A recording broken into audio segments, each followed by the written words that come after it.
Seven words beat.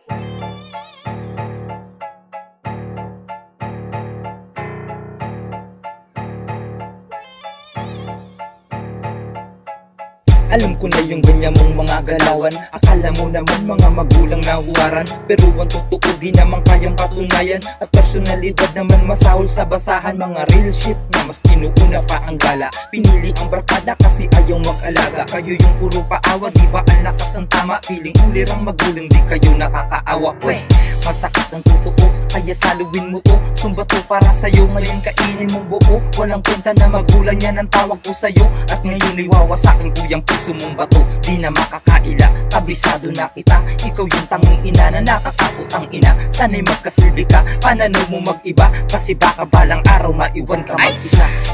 Ay sus, huwag mo na kaming lokohin. Ay sus, ay sus, di mo na pwedeng gaguhin. Ay sus, ay sus, di lang yan ang aabutin.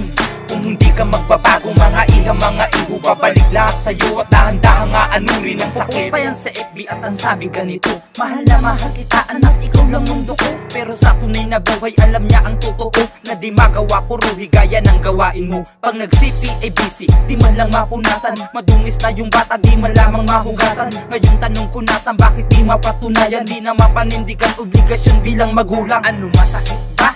May sasakit pa dyan kapag bunga nagbalik sa'yo't ikaw ang gantihan. Di mo masusumbatan sa'yo't merong kakulangan. Ikaw naman ang gugulangan, dun maiintindihan. Dami ang magre-reklamo pag ito napakinggan. Pues wala akong pake kung ikaw ang nilalaman. Kung ikaw ay matamaan ay umila ka na lang. Para di mahalata ay manahimik ka na lang. Ay sus, ay sus, huwag mo na kaming lokohin. Ay sus, ay sus, di mo na pwedeng gaguhin. Ay sus, di lang yan ang aabutin. Kung hindi ka magbabago mga iha, mga iho, babalik lahat sa'yo at dahan-dahan nga anurin ang sakit. Ay sus, huwag mo na kaming lokohin. Ay sus, ay sus, di mo na pwedeng gaguhin.